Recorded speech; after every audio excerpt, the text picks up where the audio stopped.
All right.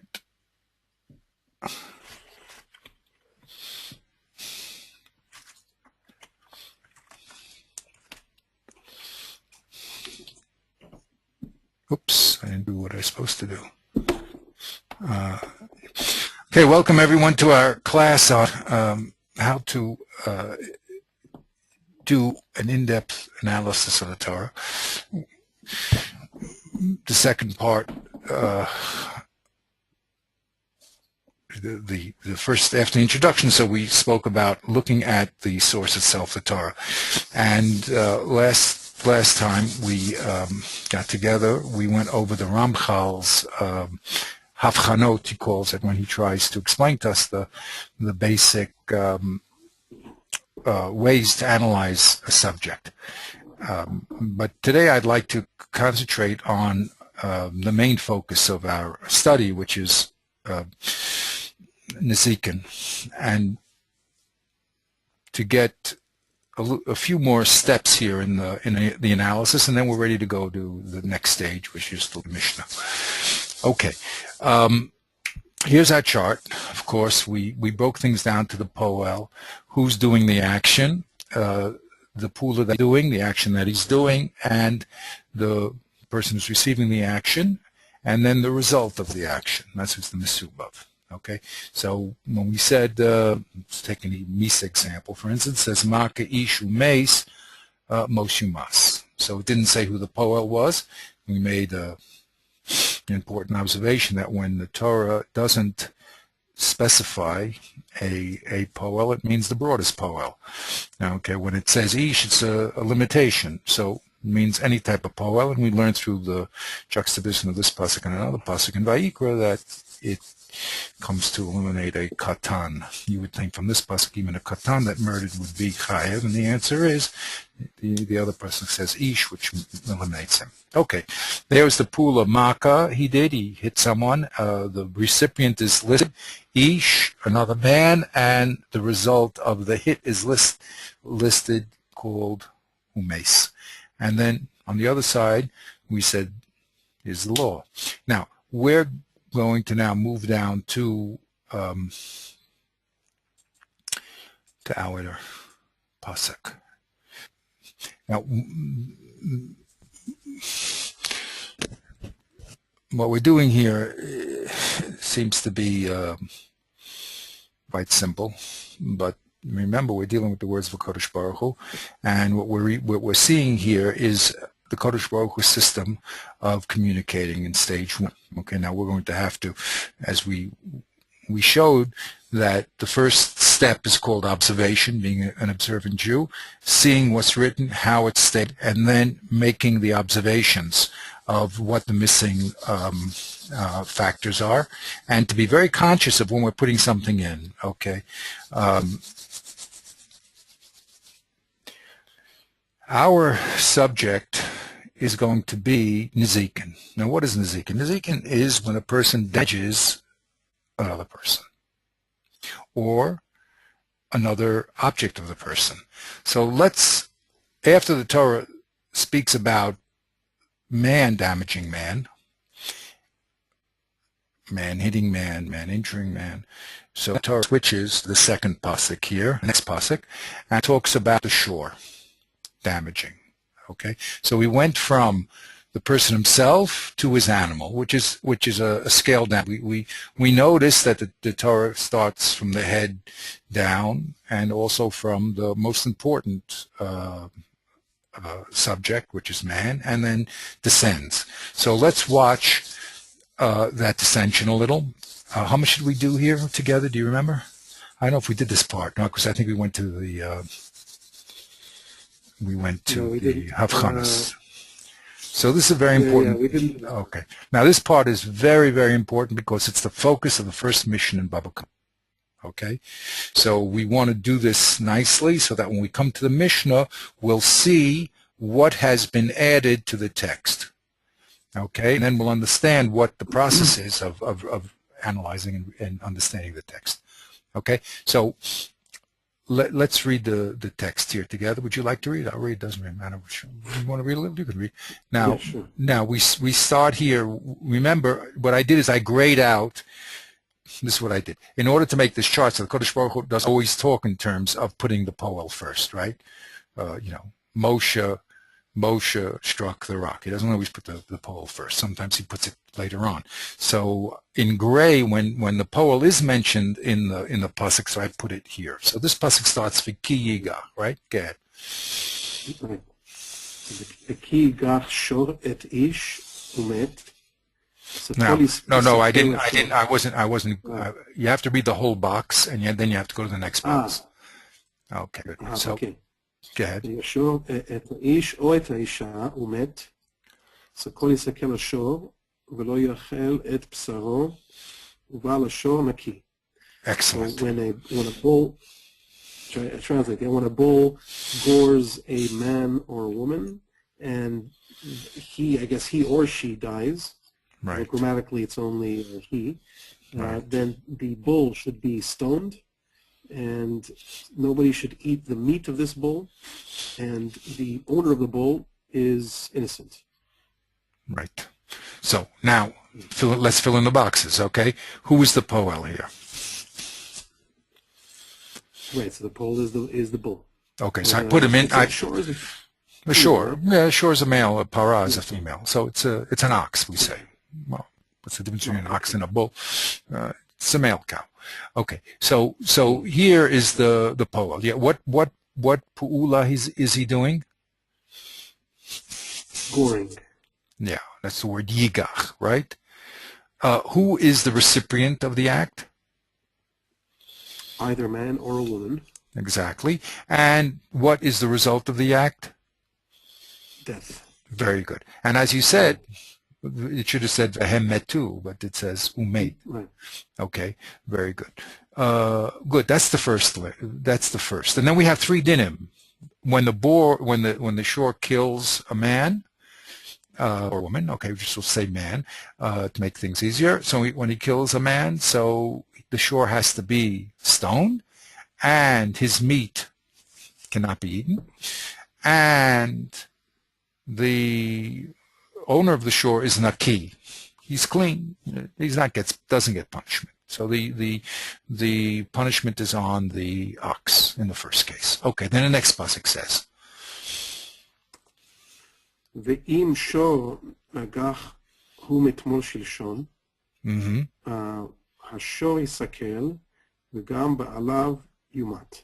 Very good. So if a bull gored from yesterday and the day before yesterday, I guess in other words he had a history of goring, and you supplied there that it shouldn't be there because it didn't. I shouldn't have put that in. Really, I have to make another siman. I'm going to make a siman called.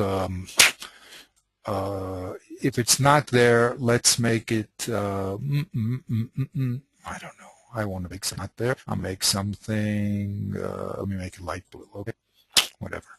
Doesn't matter. You didn't see that?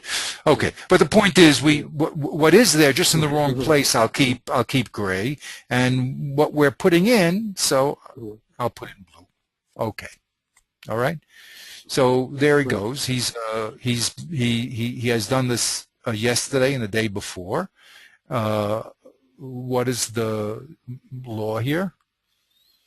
So in this case, the bull is killed, and by stoning, and also the owner is killed. That's correct. It's not clear. Okay. Now we're going to have to again know the whole story about the owner getting killed. In the end, he's not going to get killed. I just want to say that. But we're just reading the simple thing of what it says before we explain anything. Okay. Subject here, the Poel is who?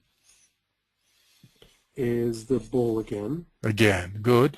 Now, this time the Pula was stated. What is it? Yeah, it's the same Pula, but it's... Same Pula. Yeah. But now... But it has a history now. It's part of a history of violence. Good. Yeah. So now what I'm going to do here, and of course I haven't figured out how to do this without having too many columns, is just to make note that this is a modification of time in the pulot. Okay, so the same pulot was done 3 times. All right, so that's in the bechina of time. The time now became a important aspect here. Okay, so he has a history of 3 times. Right now, who did he kill, and what was the result? So we presume he's killing the same man or woman, and the result is death. That's what we're presuming, correct? Yeah. Yeah. Okay. Good. I think. Yeah, it looks like that. Hmm. But again, it's not stated. It doesn't mean what's not stated, but we just have to be aware that we're putting it in. That's all. Right, So right. now what changes is the din here, right? As far as the ox is concerned, his din is same din, right? Is the same, yeah. Yeah, but now the owner, yeah. It doesn't mention also what to do with his meat. I guess it's the same thing that would apply, but. Right. Now, how would you make the same thing apply? Logically. I mean, just that his meat would not be kosher. The same. Right. Yeah. Well, okay, because you say kal v'chomer, right? In the first time already, we're not going to allow the meat, so the third time definitely not, right? Okay, so you're deriving that to kal v'chomer, which you have to do. You have to fill in. In the end, all these boxes have to be filled in, either through kal v'chomer or any of the other methods of learning Torah, or through simple svara. Okay, we'll say okay, this is still talking about the same subject. Okay, now of course we're not going to dwell on this, but of course the Gemara asks. I mean, if already stoned, of course you can't eat the meat, right? It's an avela. We have to have kosher meat, right? Right. The Gemara asks that. Or if he was, it says that he does it 3 times, and you have to stone him. Well, what happened the first time? How did he get to the 3rd time? Right. So these are all questions which have to be answered. Okay. So and they are answered, but again, that's not my basic study. I want to give. I always start with an overview, and then we'll see what has to be added from our view, and then we'll see what the Mishnah and the Gemara does to it. Okay, now let's go to the next. So it says, I'm sorry. You know what I did? I read this wrong. The pasuk is, because I want to read. The pasuk says, "Ve'im hashonagak mitmol sham v'huad ba'alav v'lo yishmereno v'amesi shv'isha." I'm sorry. That was my fault. Okay. What I'm going to do is this is the whole pasuk. How do you know? Because the next the next pasuk starts with a with a simon on the right hand side. I'm sorry. Try that again.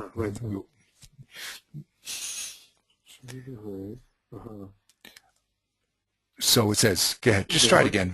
V'im shor. Yeah, do it again.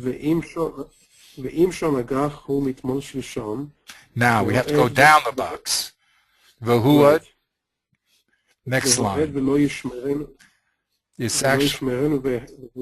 Let me read it. It's see, this is the problem by doing it this way. The pasuk says v'im shor nagahu mitmol sham, and then it says v'huad ba'alav v'lo yishmerenu v'is ish v'isha. Then it says the din. Okay, so it actually filled in much more than. We didn't have to do so much filling in. Right. Okay, but why do I see you broke it up that way to maintain the columns. That's the. Yeah. Right, I understand. Because again, the whole point here, this exercise is to not take anything for granted, and to spell out very clearly who's doing the activity and the results, etc. Okay, so now it says if the first thing was the shore. The shore said if the shore was a nut, it's the day and the day before, right? But now it talks about a new character. Who's the new character? What does V'hoed ba'alav means? That he's notified. The master is notified. Yes. Yeah, exactly. Now, actually, the word huad means from the word edut.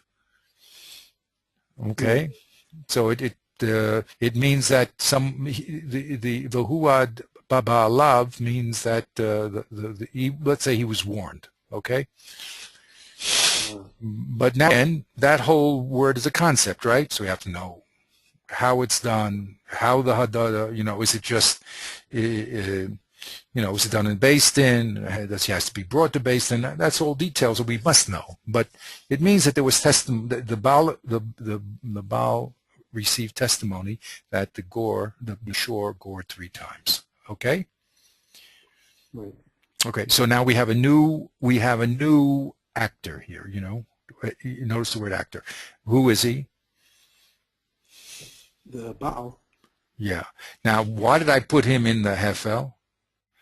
Because it was known to the Baal. Who made it known? Who was Huad? Right. It was made known to the Baal. Well, how is that done? We don't know the Poel. Right. The witnesses, I guess, are through. So we'd say the witnesses. Okay. Now, V'lo Yishmerenu. Right. The Baal now is the subject. Right. So now the Baal didn't do an act that he was supposed to do, which is called Shmira, right? Right. And Shmirenu, we could fill in all the boxes. He didn't watch his cow. He was warned about, right? Right. Now, and then what happened? And then the shore again killed the man and the woman. Okay, so there we go. So now the shore comes back into place, and the shore again killed a man or a woman. Now we don't know the result of it. We presume it was okay. So right? We presume what? We presume that he killed a man and a woman. Oh, it says. Oh, sorry, it says it. Yeah, Vehemi's in the wrong place. Yeah. The shore did. Yeah. The shore. Oh yeah. That's in the wrong place. Why didn't you tell me? Oh. It's over there, right? No, it's in the right place. Why? It was okay. No. Because again, oh, I'm sorry. No. We don't know what the shore did it. We're presuming that the shore did the same negicha, right? This is the pula, the box of the pula, right? So I ask you, what pula did the shore do? The hemit is also as a pula. He killed him. No, that's the result. That's the mesubav. But it's not considered I mean, okay, it's not the goring, but it's part of the goring. Okay, fine. It's well, remember we said the classic one is ki ish et ish umeit, right? Yeah. Okay. So he didn't do a pula of misa, he did a pula of negicha. The result of the pula is that the man and the woman died. Okay, but now I kept that here because the pasuk runs that way. But really, this is a siman of the result. Like here, ki yigach shor isha isha umeit, right? So mate is the result of the goring. Okay, so this should have been really a gray. Okay. Well, it's because the word vehemit is a what do they call a transitive verb?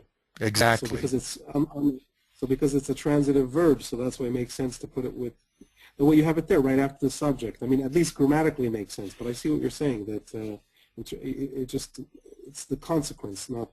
Yes, you're right. It's a verb because it's the verb of killing, of the death. Let's say. Yeah. Of deathifying, okay? So he definitely, I don't know if we say that in English, but we just made a new one. Okay, he deadened, okay, fine. He killed, I say, right? He killed a man or a woman, right? So the action he did was killing, but really, we're interested in the pula that he did. Okay? Anyway, it's a poel, it's a verb, you're right. But it's a verb that talks about the mesubat. Okay? So let's go a little weiter. So that was that. That's the next subject was the shore. Okay. So now we said v'im kofer yushat alav. Okay. If kofer kofer is a redemption payment is placed on. Okay. So again, we don't know who the subject is. Who placed this kofer on him? So we presume it's the Beis Din here now we're talking about, right? He has to pay. What does that mean? What does that mean, kofer? he has to pay a certain amount of money for the damage that he did. It's a knas. But it's a knas in Beis Din. It's like a kapara, right? Yeah, like a kapara. But Exactly. Oh, it's just like the word. It's the word kapara, right? But who does it? It's not mentioned. You see, the Beis Din has to do that. And he's doing this. He's doing a kapara. This is after the fact. Yeah, no, that's the third person died already. So he's died. So this is the owner. I guess presumably the owner is doing the kapara. Yeah. Sure. Well, yeah, exactly. Well, the people who were struck can't do it.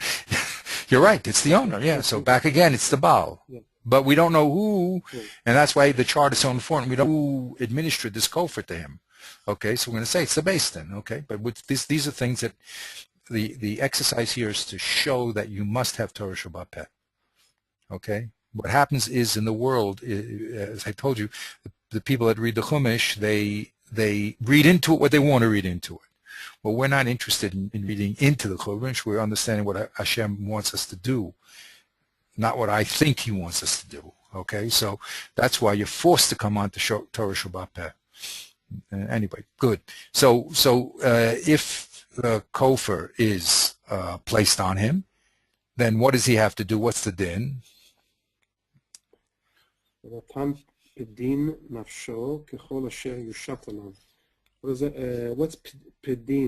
That's from the word poda. He redeems himself as according to everything that was placed on him. Okay. Okay. So I don't know if that's a mishpat, but okay, I don't know. Could make another. What does that mean? No, he has to pay if he actually paid the kofar, he has to pay the kofar. He has to pay the kapara. He has to give the money, according to what they said. Not only im kofar yushat alav, and he paid it. If he went to Beis Din and they said you have to pay a certain amount of kofar, and he actually paid it, right? Yeah. The P'dim Nafsho, that refers to the owner now, right? The nefesh here in the question is the nefesh of the owner. He redeemed his own soul by putting a kapara on the bull, right? Yeah. By paying this money, he redeems his soul. Right. Yeah. Okay. So that's what he has to do.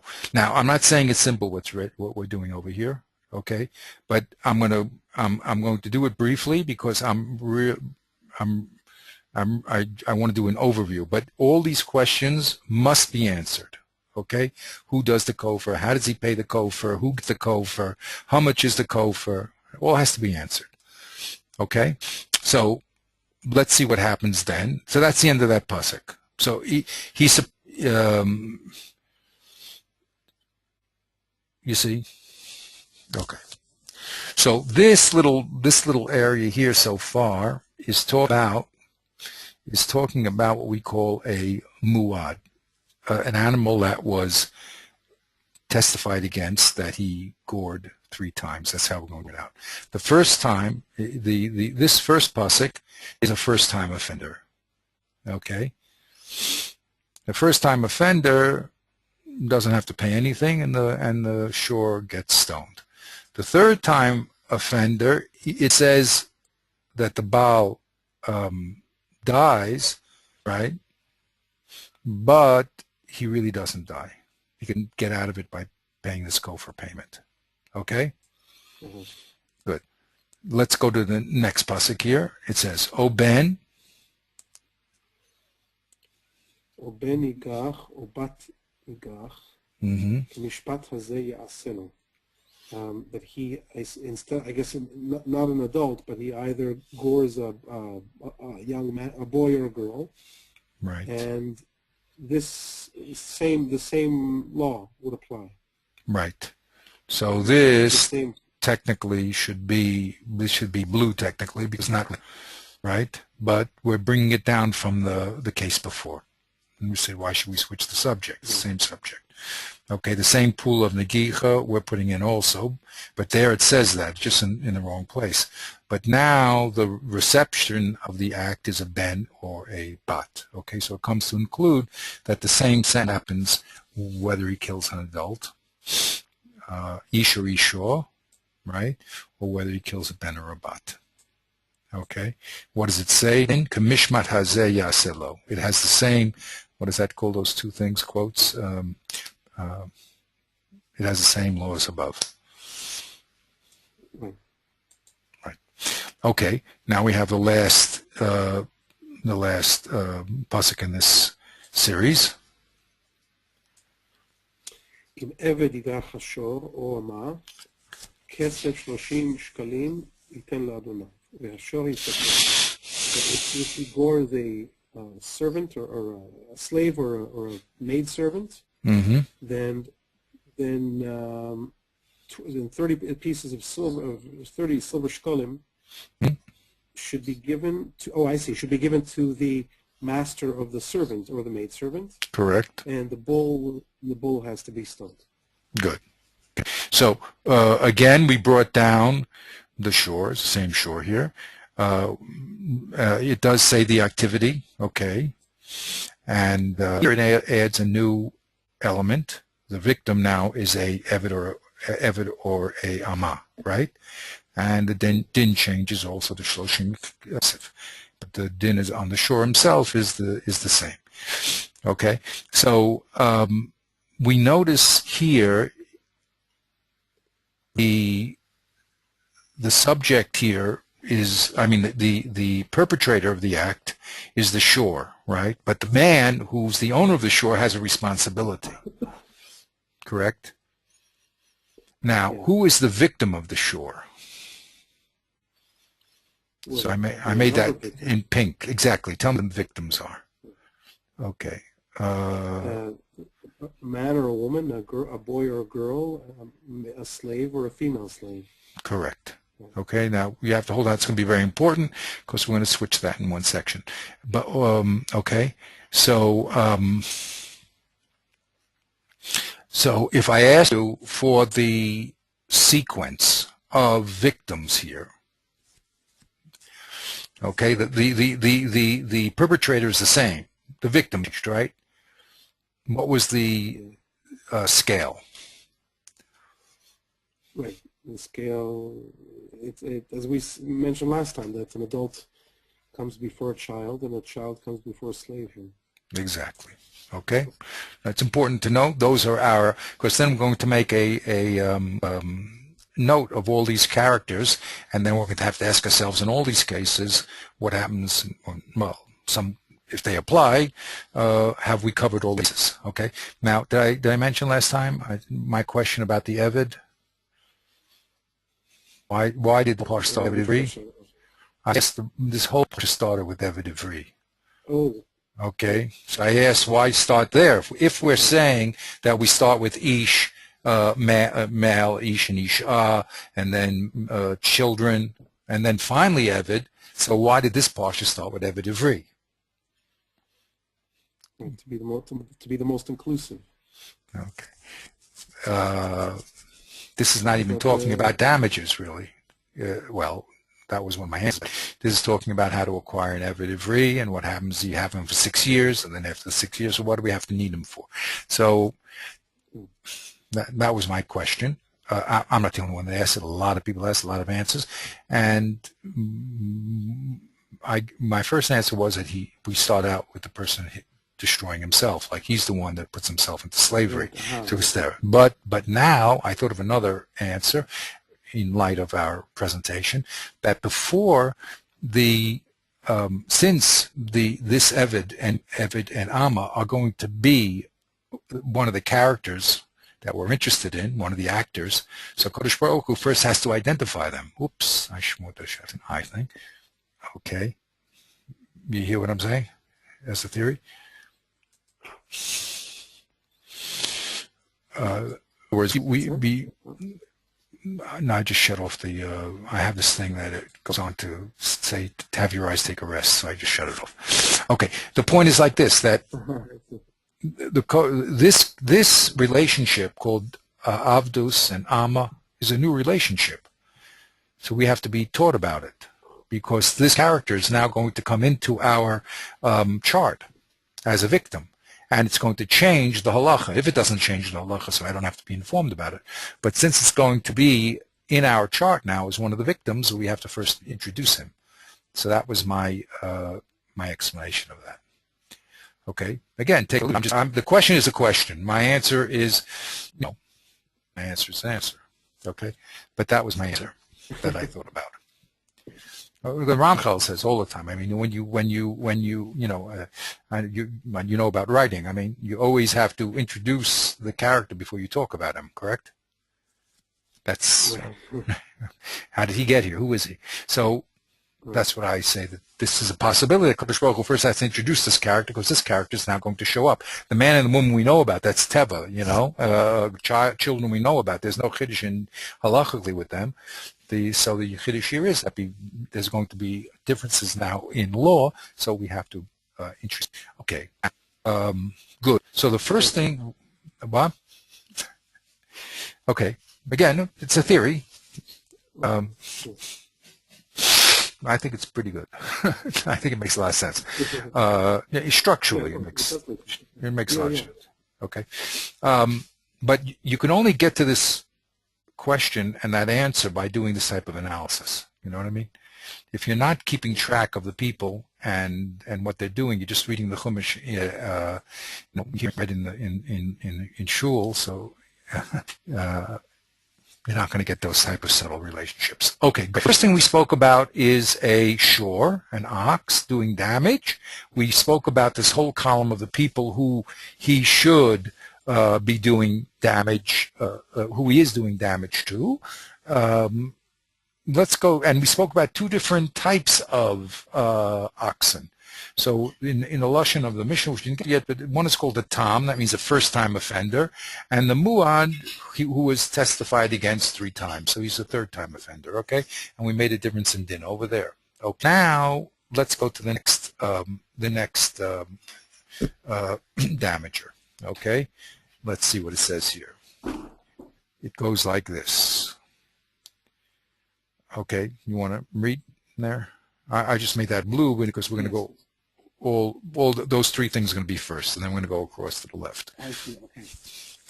So, v'chiftach ish bo, o ki ichra ish bo, lo yichsenu, v'nafal shama, shor o chamor, בעל הבור ישלם כסף, ישיב לבעליו, והמת יהיה לו.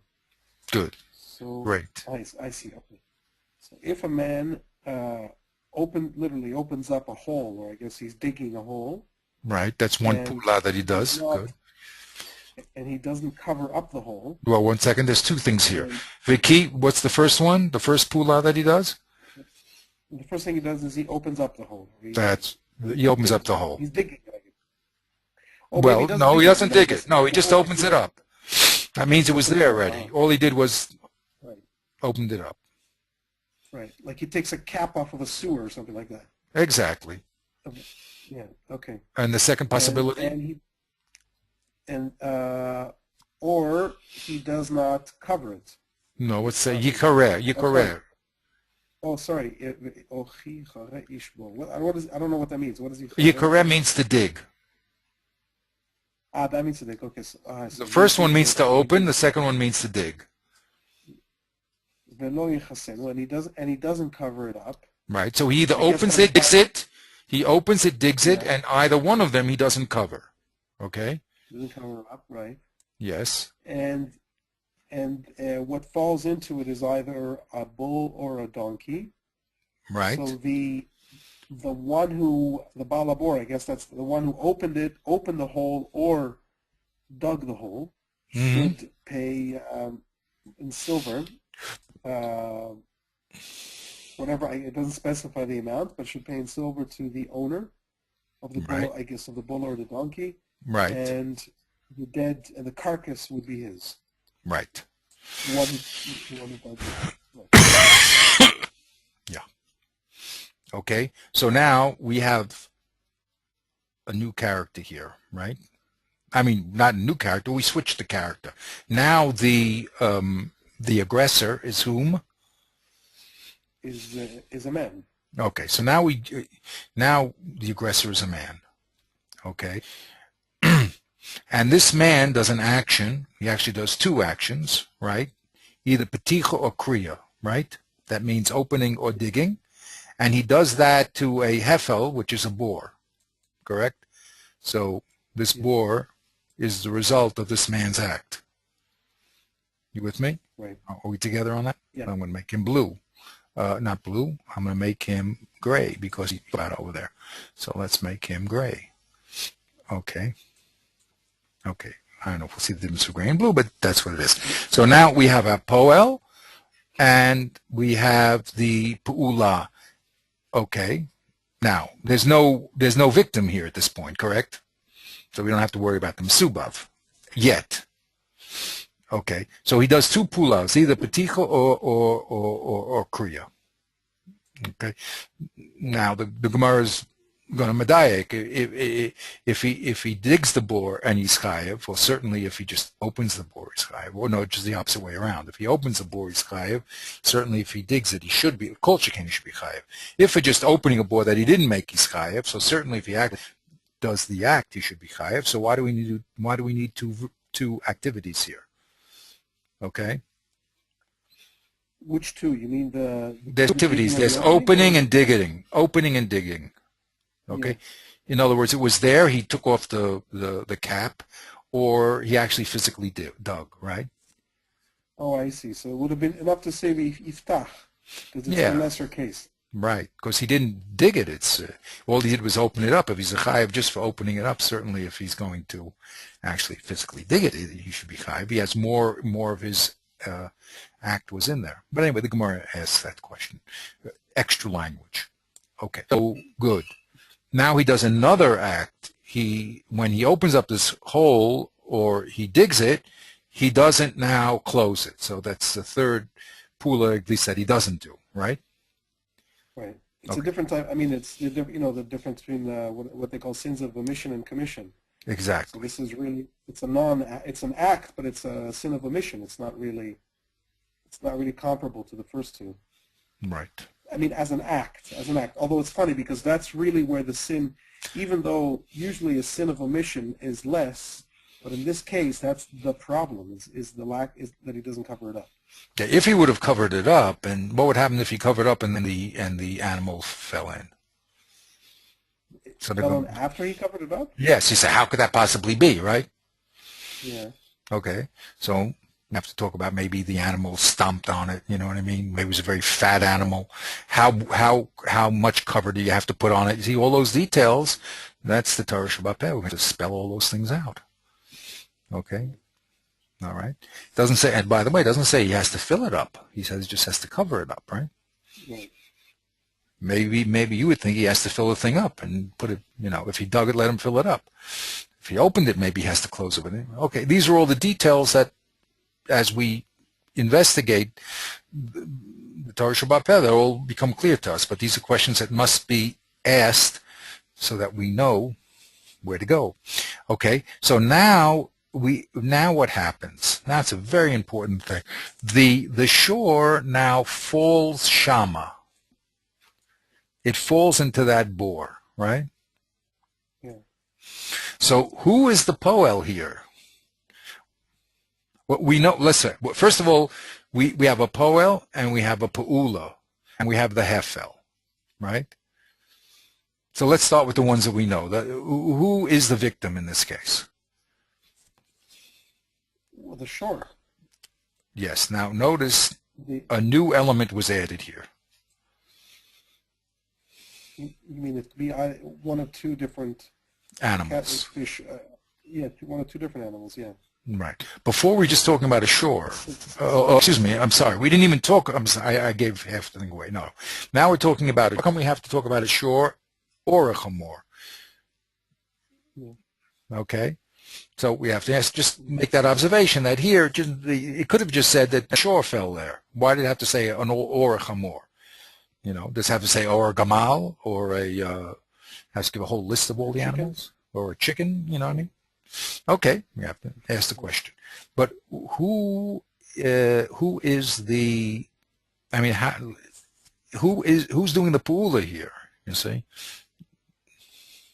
But it depends what you're asking. If it's a grammatical question, then obviously the bull or the donkey. But here the poil is we're talking about the perpetrator of the crime or whatever, or the right. of negligence, right? Very good. So it's still the man. The man is really the poil. So then what? But Oh, Yeah. now remember, oh, the Ramchal is so beautiful. Okay, so remember, we didn't do it together, but in Siba, cause, we have what's called in the Ramchal's language, you have a Siba Smucha, a Siba Karova, and a Siba Rechoka. That's his lashon to describe the levels of cause. You have what's called the immediate cause, that's called the Smucha. Okay? Then you have a close cause, that's the one right before the Smucha, and then you have ones after that, we'll say they're far away. Okay? Now, did I tell you this beautiful mashal in Chavos Levavos? And again, Yeah, with the, with the policeman hitting. right, and the king being really the one. Exactly. So the Siba, what the man is afraid is the Siba Samucha, which means the club hitting his body, right? Yeah. But really, it's the Siba Karova, the policeman, that he should be afraid of, right? Because he's being beaten by the policeman, right? And then the club is just a Siba Kalis. It's just the means that the policeman is using. The real problem is the policeman. And really, he should really be afraid of the person who sent the policeman, who's the Siba Rechoka. Okay? Yeah. So he uses that as a mashal to say when things happen to a person, so people are just focused on the Siba Samucha, right? The person, Rahmanis, lost his money. Let's just be positive, right? But he has to understand that that's not what he should be worried about, his money. He should be worried about the king, Kodesh Baruch Hu, who's the cause. And he makes a statement that the further away the cause is, the more rechok it is, the more important it is. That's what he says. A gewaltic statement. Okay? So like the policeman really is not important as, the club is not important as the policeman, and the policeman is not important as his commander. And no one is important as the king. So he says you always have to look back at the Siba Rechoka. Anyway, that's what he says. Interesting. But the point here, I'll only bring it up here, is because now we have, if I asked you who caused this damage, okay, what would you say to me? The only one that is even mentioned is the man who fails to put the cap back on the hole. Right. I mean, who else could have? Well, you tell me. Analyze it.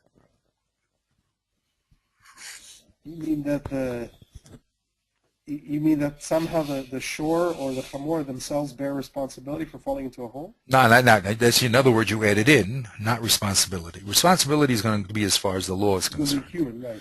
But I want to know, as far as the act is concerned, how many actors are there in this act? Right. In other words, I ask you, who is doing the pool of hezek? Who's doing the pooler of damage? I guess, right, so most immediately it is the shore or the chamor. They are falling into the hole. Exactly. They are, yeah. They're doing the action, right? They're walking into the hole, right? Now, what other partners are there in this act? There's the owner. Yes, the owner definitely. Who who was let them go astray, or was not doesn't have him on a leash. Which owner? Or the owner of the animal, the balabor. I mean, you could say, why is the balabor? Why did he keep his animals inside the pen or put them on a leash or something? Okay, very good. We have to talk about his relationship to the act. Okay, I'm glad you brought him up. Okay, who else do you have to talk about? Well, there's somebody else. Yeah, tell me the characters. One character was. Well, there are only three characters here. There's the animal. Yes. There's the person who failed to cover up the hole. Yes. And there's the owner of the animal. Was one other cause of the act. If the hole is not if it's the hole is already dug, then the person who dug the hole, I guess, But the hole itself is called the Sibakela. The hole itself did the damage. Okay. If the hole wasn't there, the animal wouldn't have fell into it. Right. Right? a poil, in other words, when you say poil, it doesn't mean a free agent necessarily, right? Doesn't mean an It doesn't mean active agent. What do you mean, free no. agent? What I mean is an agent in the sense of a human being who has freedom of will.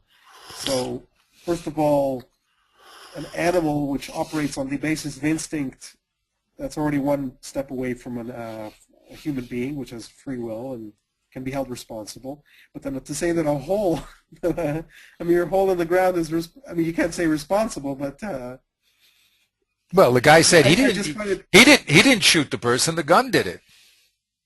exactly. That's called the siba. That means that's the kli that was used. In other words, that's another type of siba. Right. You see, Right. it's true that the gun did it, but who was the poel? So the same thing here. The boar was the actual the siba samucha of the damage. I mean, why did this animal get hurt? That's because he got hurt by the pit, right? He fell into the pit. Who hurt him here? Okay. Right. I mean, if there were cushions in the pit and foam rubber, so that no problem whatsoever. So it actually the boar hit him. The boar. He got injured by the boar. Now the boar didn't do anything; it just was passive. It just stood there, right? But that was the agent, right? And the man did not directly. He was not called the siba samucha of the damage. It wasn't that the man club and bop the shore in the head, right? He just built a hole. Then, sometime later, this animal fell into the hole, so he wasn't there directly either, right? Right. So there we have it. A responsibility now falls upon a person, not only for his direct damage, like if he hits another man, or if his animal, which has the ability to do damage, is not watched, and it destroys. It has the ability to destroy. And now we're talking about something that is passive. And even there, the person is responsible. Correct? Yeah, I mean, I hear what you're saying. This could be taken in all kinds of directions once you allow that in. Like you say, with the gun, it's not really the gun. It's really the trigger. Well, it's not really the trigger. It's the hammer that the trigger is connected to. It's really the TNT inside of the cartridge. It's That's right. It's really the lead bullet that flies through the air. I mean, okay, in America. Okay, in America, yeah. Well, the question is, at what point are you responsible? Exactly. Yeah. At what point? Now, in America, from not so up in the news, but basically, there's always this big fight with the in the their Bill of Rights. There, it says you have a right to bear arms, right? Right. Now, that was good in the time of Davy Crockett in the Wild West, but now we live in a little more advanced society. What do you need arms for? I mean, people don't go around shooting each other all day long, do they?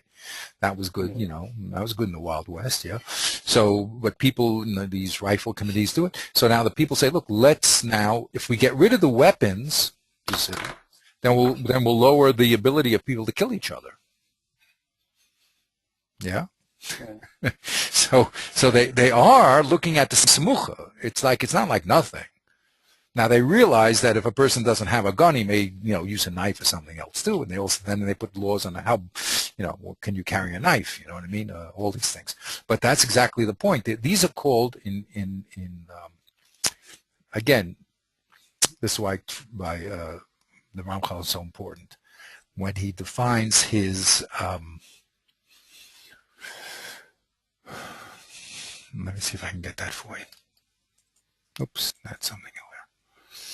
I don't remember when we looked last time in the Ramchal. He must make a distinction between us. Siba is a very generic term, and it's it's a term that you could use in physics and chemistry and biology. But when you're talking about a human action, it's no longer just a siba. It's not a siba in a scientific sense. It's like we say, it's agency, or there's responsibility behind it. So it's two types of sibot, right? Okay. That's an important distinction. Now, if that's why you have to learn Sefer Higel. Okay, we have all these great Shirim that I don't know who's going to listen to. Give you the what we call the quickie. Okay, I'm just trying to get that. I hope we have enough energy on my humble machine to do this, but this is what it is. Go.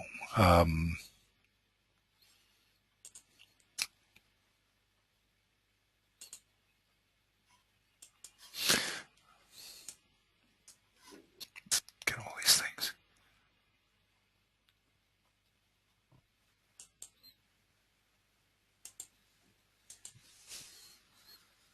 Okay.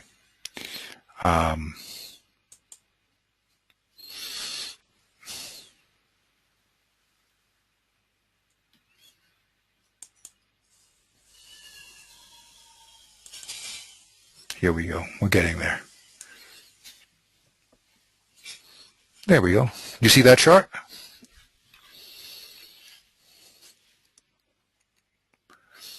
Has that chart come across? Okay, so here we go. These are the Yeah. Now, you see? Now here we have the siba, the cause, right?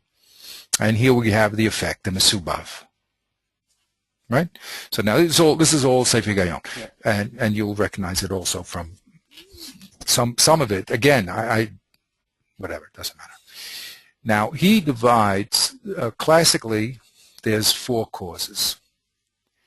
The siba poelis, the active cause, the tachlis, the goal in mind, like what are you doing it for? Then the material that you're using. Let's say we'll do a simple thing. A man is making a vase, right? So he's doing the pu'ula to create the vase. The goal is he wants to sell it or use it for food. The material he's using is clay, right? And the form is the form of a cup, let's say. Okay? That's basically the 4 causes. Now, the Ramchal now breaks it, and this is classical. Did I show you the Vilna Gaon? Doesn't matter. Okay. Yeah. Showed you the groin. Anyway, these are the 4 classical causes. Okay. Now the Ramchal, who's a man of organization, breaks these 4 into two groups. He calls the external cause. In other words, if I look at the cup being made, so I say who is doing the pula to this external cause. You see that? Who's the poelis? So let's say a man is making the cup, right? What's this man, the external cause? What's his tachlis in doing it? So, he's making a kli to drink, okay? What material, now here, then he breaks it to the internal. If I look at the cup itself, what material is it made up of? And what is its form? Okay? Clear enough? Yeah. Now he breaks down, and here's the beautiful part of it. Now he breaks down the active cause, the siba poelis, right, to what he calls the mitzad atzmo. Okay, and he's going to have these other boxes we'll mention in 1 second. What does it mean, mitzad atzmo? Now, if we look at the person who is making this kli, right, so he could be working alone, that's a poel levado, or he can be working with a group. Okay, so I say, who's making this this item? Okay, is he working by himself, or 2 or 3 people are joining him together and doing this? One's painting, and one is mixing the dough, and one is doing. Okay, that's what I call my actors in there. But these are because there could be more than one siba poelis. It could be a whole group. Now, if it's a group of people, right, what is their relationship to each other? Are they shkulim or bilti shkulim? In other words, say 2 people are picking up, like on Shabbos, 2 people picking up an object, right? But one is very weak and one is very strong. So they're both picking up the object, right? But one is picking up 20 pounds of it and one is picking up 80 pounds of it. So they're called bilti shkulim, right? Now, the next box he has is called hechrach or bilti hechrach. Could one of those 2 people done the whole job himself? So if one could have done it, or either one could have done it, so then the other one is called bilti mukhrach. But if they're both necessary, they're called mukhrach. Okay? So that's how he breaks down the siba poelis internally. Either he's working by himself in a group. If it's a group, are they equal members of the group, or are they both necessary to do it? With me? Okay. Yeah. Now he talks about what he calls the inferior or the tuffle cause. That's the Icarus, that's the man. But there are causes that are called tuffel. Okay, like this one. What is this one called? The Seba Caelis. That's the gun.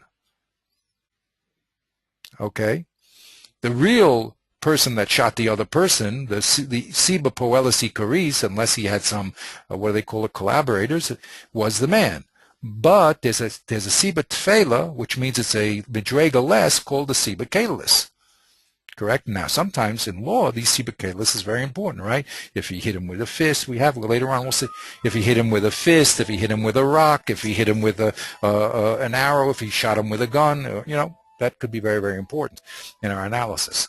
And then another tefela is called the misoreris, the Seba Moreris, okay, which means what motivated him to do the act. Okay, so for instance, we learned over there in our quick review of Trunos that what motivated Jethro to become Jewish. Okay, so that's called the motivating cause, and he calls that a tefela, to the actual physical doing of the act. Okay, so that's all mitzad the poel. Now here, beautifully enough, he defines another 3 types of poelisis. One is called the molida, one is called the miskayemis, and one is called the mafsedis. Okay, so you have causes which give birth to things. Okay, like a man giving to a child. There's something that keeps it going. What keeps the Seba that keeps you going is you eat food all day. And then there's the Seba mafsedis.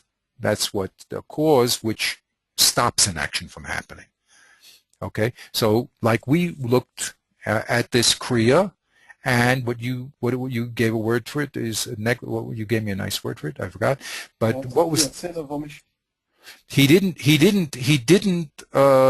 cover it. Okay, he was the Seba Poelis. He made the bor, Seba of omission, right? But really, what he did was he was supposed to do a Seba Mafsedis. He was supposed to destroy the bor. He was a molida. If he would have if he was a Seba Mafsedis, everything would be fine, in the sense that if he destroyed the action that he did, that would have been wonderful, right? But he didn't. Okay, and good. And this particular thing, of course, kept going. Now he breaks cause down to 2 other important boxes, to tivis and bitsonis, which we spoke about. Causes can be natural causes or causes of will. Okay, so now when a man hits another man, that's an act of will, correct? But when his bor is an agent, it's only a Seba Caelis, or let's do it better, because the bor could actually be a Seba Caelis, but the animal, for instance, right? When an animal hurts another animal, he does it al pi teva, right? Or if there's a terrible storm and it blows someone's car into someone else's driveway, so that's called Seba tivis. It wasn't anyone's will that did it. Okay, granting, Kodesh Baruch Hu doing, but that's not something that's called an act of will. It's called an act of God. Okay, so that's the 2 other boxes he has here. Then the boxes that we're talking about, very, very important: the smucha, the korova, and the rechoka. Okay, the immediate cause, the intermediate cause, and the distant cause. Okay, so here, when this poor animal, first of all, in the damage here, we said we had actually shutfim. We're actually partners here in the damage, even though there was one. The only Seba Poelis, the only thing that was actually doing an action, was the man a long time ago, and this animal that walked into the pit, right? And the pit was quite passive. But he was a partner, correct? So the direct damage was done because the pit was there. That was the Seba. If I ask you what was the Seba Smucha of the damage was the hole. If the hole wasn't there, the damage would not have been caused. Except it's not a poelis in the classical sense, because it didn't do anything. Now, everything we're talking about is going to be spoken about in the Mishnah that we're going to deal with. So this is not just a theoretical discussion, an analytical discussion, but you're going to see, Be'ezrat Hashem, when we start looking at the Mishnah will be talking exactly about these relationships. Okay? Beseda? Now, then there's the Tachlis. It's interesting. Yeah, go ahead, please. Well, you can point everything. No problem.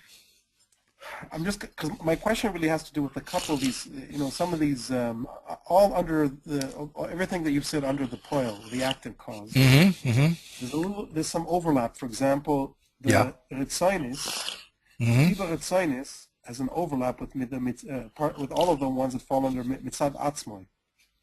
Yes. In other words, yes, I hear what you're saying. There's almost like a redundancy built into it. I mean, I'm not saying it's redundant. I'm just saying that all I'm saying is that I would think there'd be a basic distinction between everything that it's according to Ratzon, which has to be of a human being or an angel or whatever, right, and things that are natural causes, which would include, animals would either fall somewhere in between or tend to be more natural.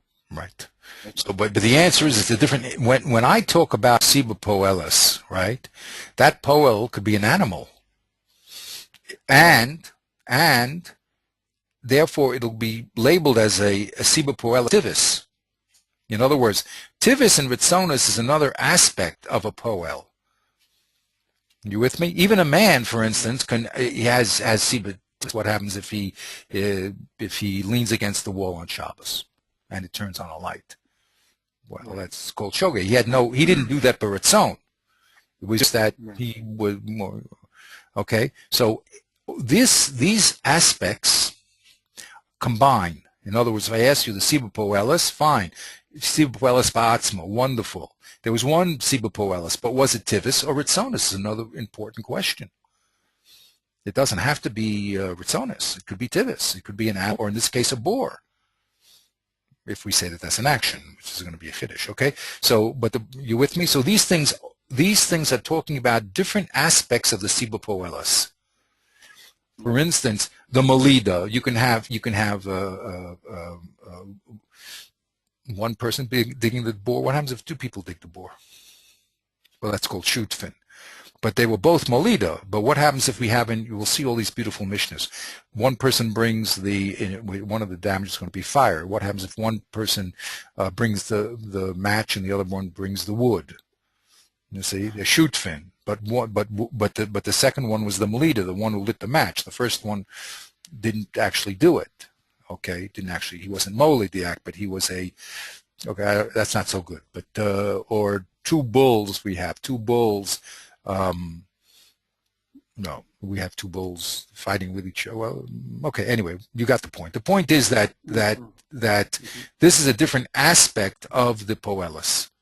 Whether he's a poel who brought the thing into existence, he's a poel that keeps the thing going, or he's a poel that stops something from happening. So that's a whole different aspect of the Siba Poelis. He could be the Siba Poelis could be any one of these three. And then the Siba Poelis could be he's Poel Baratzon or Batel. And then we also have to talk about the Sibus Poelis as far as his distance from the actual result, the actual action, the actual result of the action. As we said here, the man, the Gabor, you see, he's a Rechoka. The immediate, or let's say you can even call him the Karov, I don't know, but because he digged the pit, so he was very Karov to the result of the pit, but the pit was the actual damage. Okay, so all these three little boxes here are really explanations of this Poelis. Okay, he can be either of these. You with me? Yeah. Good. So now the Poel always has a Tachlis, right? And you can have. Interesting. Yeah, go ahead, please. You know what I find interesting about this? I mean, this is really, it's more legal in a way than it is ethics, if you know what I mean. Like in ethics, everything is reduced to, it's probably oversimplified. So you say, okay, this is a responsible agent, and then it's the first question: is he responsible? Yes or no. If it's an animal, And you can't really say an animal is responsible, but this is more complex. This is saying, look, it's not, you can't just, you can't, even something like a bull or a whole doesn't bear responsibility, but it suffers consequences or plays a part in the action. It's interesting. It's very interesting. It's very important. And as we go through the steps of learning, we're going to see how each one of these things are very, very essential when we talk about the law, which is responsibility. You see? When we talk about responsibility for the final result, all these questions have to be asked. You see? We accomplices to the crime. Okay? There was a case here in Yerushalayim that they had these very old watches, in a museum, and someone stole them and went to L.A. And he was there for like he was married. He was there for like 30 years hiding, but whatever he was doing, Bekitzer, he died, and his wife found all these old clocks. He had hidden them in pill boxes, and in one bathroom somewhere. Anyway, she found them and she gave them back to the museum. Right? Right. Now the question is, does she have a responsibility for the theft? It was only him. Right. You see? Did she know about it? You see? Oh, she said, well, I'm giving it back, I'm clean, but, what I mean? This is all a question. These boxes are so helpful because they help us focus on the factors that would go into determining the law. Okay? And the Torah is explaining those factors. Okay, because again, the Torah, which is different than literature, is HaKadosh Baruch Hu's. It's action that we have to do. It's not philosophy. It comes down to doing physical acts in the world. So those acts have to be defined because we're either doing actions that the HaKadosh Baruch Hu wants us to do, or he doesn't want us to do. And a misinterpretation of an action could be disastrous, as I mentioned many times, as we see the interpretations that people wildly do of the Torah. What they do, they make a Chil Hashem in their exposition of the Torah. Okay, so that's why it's so important. I gave like so many classes, okay, maybe too many, but doesn't matter. These charts are very, very helpful because they indicate very clearly these basic ideas, and all of them There's nothing here you haven't come into contact with. I mean, everything. But you just haven't, and that's the Ramchal's greatness, is his ability to structure his analysis and to present it. Yeah. Okay?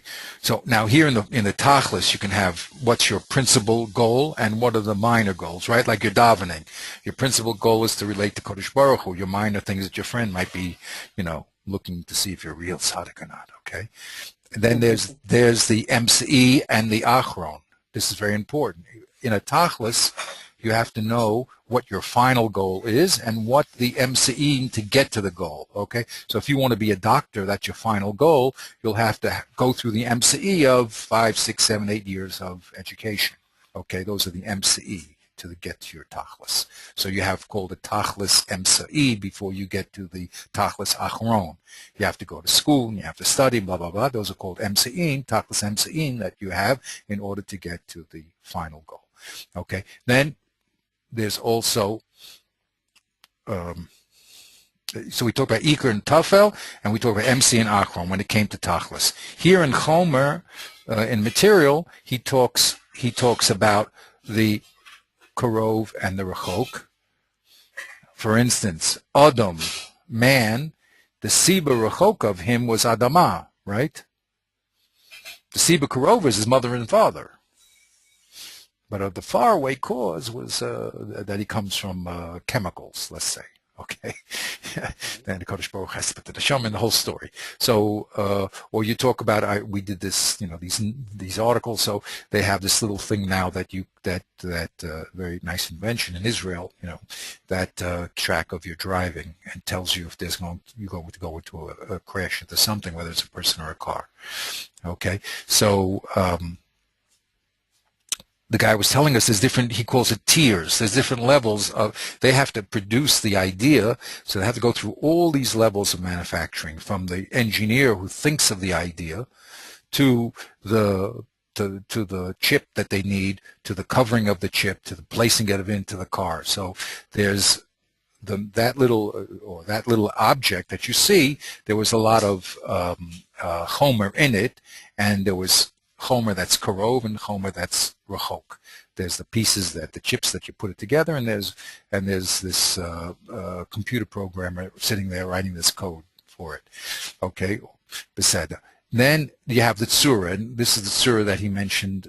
We mentioned last time, mikris or bilti mikdekes and atzmius. Okay, here he talks about an interesting thing, not like we said before, that tzura is the physical form, but he says that there's the atzmis form, and then when you can't describe something by its sugin min, so you may have to use some sort of mikra to describe it, like calling a dog a mashtin kir. Okay, because you can't, you have to use a mikra to describe it. And then the four effects. So that's this little chart here is a gold mine, not only of information, but of form. It's really fantastic. And it's going to come into our discussion right on the point. And if you have these boxes, these categories in your head, you're able to handle the Torah, or really anything, but we're interested in the Torah in a much more conscious way, instead of fuzzy, like you said. Well, who's responsible for this? And then pointing your finger and saying, no, well, he's responsible. Now all of a sudden your mind is opened up. You said, wait a minute, there were partners in that, and the partners were not all equal. So now how do we now determine the relationship of these? What are the relationship of these partners, and how are we going to distribute the cause? Okay, so that is one of the things that I'm doing with the other person that I'm teaching. Is the plan is, one of the problems in learning this book is that it stays in the theoretical, and I'm trying to say, I see it so well, to bring it into the practical, you see, and that's what all our learning is about. Now I have a little bit of a problem, because this wonderful pointer is not doing what I want it to do. Okay, let's see if I go here, it'll start working. No. Just, hello. Oh, there we go. Very good. I finally got it. You got to be, hip here. I don't know what's going on. Yeah, crazy, these computers. They work great if you know what you're doing. The minute something goes wrong, you get troubles. Okay, but Baruch Hashem. Here we go. So that's what we did. Now, okay, I don't want to get into it because I want to be practical, but here in my chart of the tunos that we did last time, you see, just because you know about these things a little, I made a nice little chart, and there's 24 aspects Ramchal spoke about, and this is the one we were talking about, cause. But these yellow ones this one is the essence, the etzem, and the yellow ones are all the. Okay, if you know the 9 mikra, then it's mixed in with the other shemot of higayon that the Ramchal talks about in higayon, because the tfunos is the first, I would say, the first introduction to this analytical thinking that the Ramchal has done. But it's very interesting. But I'm really here because we want to discuss this. Okay? Oh, that Torah is great. I love it. Okay, so here we spoke about the second actor here of damage, the pit. Okay, now the man is responsible. the man is responsible, right? Now, the first one, by the way, we noticed that not only when we talk about the punishment, we didn't get into it so deeply, but the punishment, there was a punishment for the agent, the MCE, which was the animal and the man. And that's a relationship that we have to talk about. What is the relationship of the man to the MCE? In other words, the means of damage, or the Siba Smuch, as we said, right? You see. So he doesn't do this thing of shmira. You see, he's supposed to watch any dangerous item in his possession so that it doesn't do damage. So if he doesn't do that, so then he's going to be held responsible. However, we see here, very interesting, well, what did the ox do? It's going to get killed, right? Yeah. But the ox says to the owner, hey, why don't you watch me? Right? Right. So why do we kill the poor ox? Good question. And also its meat, yeah. Excuse me? You broke up a little. It's interesting the fact that its flesh becomes usher to eat is interesting. It's as if he has some kind of tuma or he's like Amalek or something. I don't know. The sin goes so it's really holding him responsible. The ox. It's giving the ox a certain responsibility, saying I don't want to associate with this type of animal. Okay, but it could be at least the one part of why we have to get rid of a guy like this is because, again, I'm telling you Torah Shabbat here. Because once a person, you ever hear this statement, a person does an avera 3 times, it becomes mutter? Yeah. So once an ox moves from a potential murderer to a real murderer, right. It may be that there's no way that we can now we can guard him anymore. He's like a 3-time offender, We have to put him away. Right. So we're not going to put him in jail because you're not going to learn anything from jail. So we got to get rid of him. Okay. Anything about not eating the meat is a whole other discussion. Okay. But look, we're just doing our basic analysis, and look where we've gone to so far. Oops. Let me get rid of this thing for me, please. Great. Now we go to our next, to the next level. Okay, let's look at the next level. You ready? Yep. Here's the pasuk, and it runs across the board. Yeah.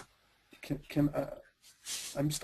don't know if maybe it's the cold or something. I don't. Can we postpone this just because I hate to not be able to concentrate on this. Right. No, chaval. No problem. Okay, yeah, I really want to so we'll pick it up. You want to learn Motzi Shabbos? We can learn Motzi Shabbos if you have time. Yeah, I'd like to. Is that good for you? Yeah. Okay, great. Yeah, and okay, and around the same time. Yeah, same time. So and this is a very, very I know where I'm going. I want to tell you that when we do this activity together, it's very satisfying for me because it opens up the Mishnah to me. You see, I know the Mishnah. Right. I read the Mishnah. I read the Gemara, but it doesn't help when you read the actual. When you do it this way. When you do it this way, you really see how the Mishnah is a direct outcome of the. And you'll see it. You'll see all this discussion that we're having about responsibility and what level of responsibility is going to come right out in the Mishnah. Okay, so let's stop here. Okay, and Bezrat Hashem will pick it up Motzi Shabbos. Great. Thank you, Khan. Okay, have a great. I wish I could concentrate more. I feel terrible. But No problem. No problem. It's a little late. Maybe earlier in the day.